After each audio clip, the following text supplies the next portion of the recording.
आखिर क्या है ये क्राइम की कहानी? क्यों पुलिस 17 साल तक उस जिंदा इंसान को मुर्दा समझती रही? कैसे एक मुर्दा इंसान की कीमत 1 करोड़ रुपए से ज्यादा हो गई? कैसे यूपी की सबसे तेज तरार पुलिस में एक नोएडा पुलिस के सामने 17 साल से छुपे राज की शिकायत मिली तो वो भी फेल साबित हो गई।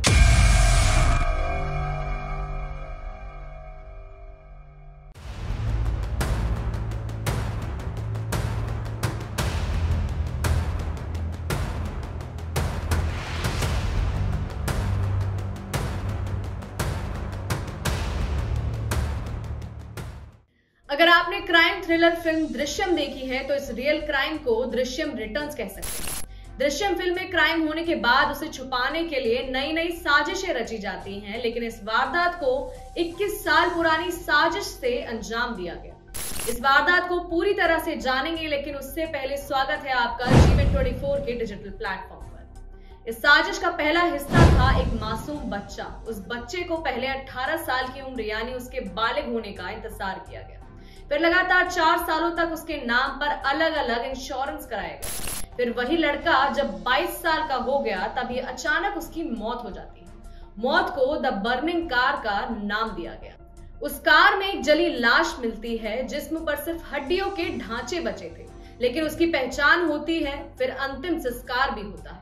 फिर उसकी मौत के बदले बीमा के करीब 1 करोड़ रुपए क्लेम किए जाते हैं। साथ ही नई कार के जलने से हुई मौत को लेकर करीब 10 लाख रुपए का इंश्योरेंस भी मिलता है। कुल मिलाकर एक मौत होती है, करीब 1 करोड़ रुपए का बीमा क्लेम होता है और फिर वक्त गुजरता रहता है। 1 या 2 साल नहीं, पूरे 17 साल हो जाते हैं। तभी अचानक एक दिन वो शख्स जिंदा मिलता है जो दुनिया की नजरों में 17 साल पहले ही मुर्दा बन चुका था। जब इस मुर्दे की पूरी कहानी सामने आती है तो एक मर्डर से पुलिसिया जांच में चूक और ना जाने कितने रहस्य आईने की तरह साफ हो जाते हैं। इसमें पुलिस की लापरवाही, एक शातिर दिमाग वाला बाप जिसने अपने ही बेटे को क्रिमिनल बना दिया, उसे मुर्दा साबित कर दिया, लेकिन अब वही जिंदा सामने आकर उसी बाप के लिए मुसीबत बन गया। अब जैसे जैसे इस केस की परतें खुलती हैं तो और उससे आप जानेंगे, इस फिल्म दृश्यम को भी भूल जाएंगे। आखिर क्या है ये क्राइम की कहानी? क्यों पुलिस 17 साल तक उस जिंदा इंसान को मुर्दा समझती रही? कैसे एक मुर्दा इंसान की कीमत 1 करोड़ रुपए से ज्यादा हो गई? कैसे यूपी की सबसे तेज तरार पुलिस में एक नोएडा पुलिस के सामने 17 साल से छुपे राज की शिकायत मिली तो वो भी फेल साबित हो गई। तारीख 1 अगस्त साल 2006, जगह आगरा लाल किला के पास, थाना आगरा का रकाबगंज। पुलिस को जानकारी मिली कि एक कार किसी बिजली के खंबे से टकरा गई। खंबे से टकराने की वजह से कार में भीषण आग पकड़ ली। इस हादसे में कार चालक की उसी में जलकर मौत हो गई। अब उस इंसान के जिस्म के नाम पर बस हड्डी का ढांचा मिला, लेकिन कार का नंबर प्लेट दिख रहा था। अब कार वाले की पहचान के लिए पुलिस ने उस नंबर की जांच कराई। पता चला ये कार गाजियाबाद के सिहानी गेट इलाके में रहने वाले अनिल कुमार के नाम पर रजिस्टर्ड है। अनिल के पिता का नाम विजयपाल है। अब आगरा पुलिस ने कार वाले की डिटेल का पता लगाने के लिए विजयपाल से संपर्क किया। हादसे की खबर सुनकर विजयपाल आगरा पहुंचे। कार देखते ही रोने लगे। लाश को बेटे के रूप में पहचान की। नाम बताया, मरने वाला मेरा बेटा अनिल कुमार था। ये भी बताया कि हम लोग थोक कपड़ा कारोबारी हैं। बेटा अनिल कुमार भी बिजनेस के सिलसिले में कार से आगरा आया था। यहाँ से काम पूरा कर अनिल को अपने बड़े भाई अभय की ससुराल मथुरा में जाना था, लेकिन उससे पहले ही ये हादसा हो गया। हादसे को देखकर मीडिया में पुलिस का बयान आया था, जिसमें कहा गया था कि कार के एक बिजली के खंबे से टकरा गई, जिससे बिजली का खंभा भी मुड़ गया था। हादसे के बाद कार में सेंट्रल लॉक लगने से युवक बाहर नहीं निकल पाया था। इस तरह बर्निंग कार में उस युवक की दर्दनाक मौत हो गई। 30 और 31 जुलाई 2006 की रात हुई उस बर्निंग कार हादसे को करीब 17 साल बीत गए। अचानक उस केस में नया मोड़ आया। ये मोड़ भी गुजरात के अहमदाबाद से आया। अहमदाबाद क्राइम ब्रांच की टीम ने एक युवक को हिरासत में लेकर पूछताछ की, जिसका नाम था राजकुमार चौधरी। अहमदाबाद के मोहन नगर में निकोल का रहने वाला शादीशुदा युवक, 2 बच्चे भी। लेकिन जब उसकी जांच पूरी हुई तो पता चला कि ये शख्स कोई और नहीं बल्कि वही मुर्दा इंसान है जिसकी 2006 में पुलिस फाइल में ही मौत हो चुकी थी। वही अनिल कुमार, जिसकी आगरा में द बर्निंग कार में पूरी तरह से जलकर मौत हुई थी, वही चेहरा था, वही कद काठी, सब कुछ वही, बस बदला था तो उसका नाम और पता और पिता का नाम। अब वो 39 साल का युवक हो चुका था। इसके पास गुजरात का Aadhaar card, driving licence, PAN card, सब कुछ सरकारी प्रूफ वाले कागजात मिले, लेकिन पिता का नाम लगभग वही था, विजयपाल की जगह विजय कुमार चौधरी।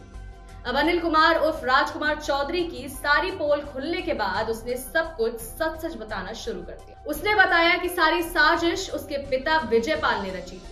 ये सब कुछ इंश्योरेंस के जरिए करीब करीब 1 करोड़ रुपए कमाने के लालच में सब कुछ किया गया।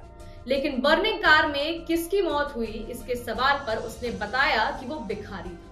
अनिल कुमार ने पुलिस को बताया कि उसके पिता शुरू से ही जालसाजी और नाबालिग लड़कों से छोटी मोटी चोरियां कराकर कमाई करते थे। उन्हें पता था कि अगर लड़के पकड़े गए तो नाबालिग होने की वजह से छूट जाएंगे, इसलिए अनिल की जगह किसी ऐसे युवक को कार में जलाकर मारने की साजिश रची थी जिसकी खोजबीन अभी करने वाला कोई नहीं।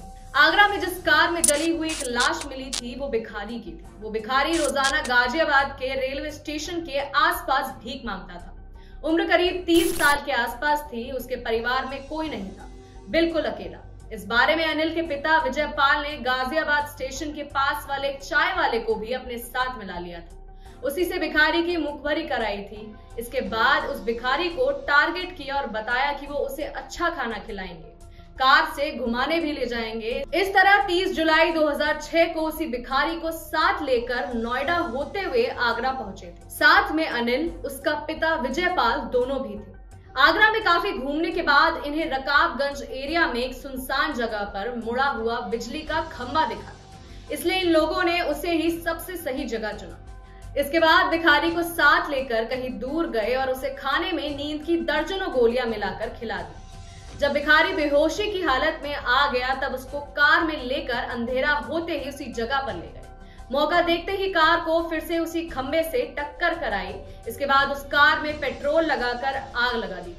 कार के अंदर भिखारी ड्राइविंग सीट पर बैठा हुआ था और बाकी लोग बाहर थे। जांच पड़ताल में पता चला कि जिस साजिश का पता पुलिस लगा रही है असल में पिछले 21 साल से रची जा रही थी।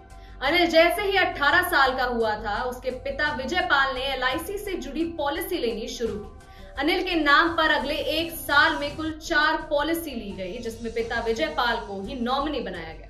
ये पॉलिसी 20 लाख की थी, लेकिन इसमें ये नियम था कि अगर एक्सीडेंटल डेथ हुई तो 4 गुना ज्यादा बीमे की राशि मिलेगी।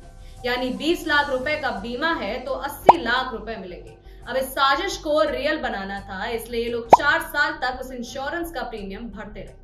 कुल मिलाकर करीब 1 करोड़ 5 लाख रुपए इन लोगों ने उस साजिश से कमाने की प्लानिंग कर डाली थी। 17 सालों में भी कभी फोन पर बात नहीं, कभी मैसेज नहीं किया।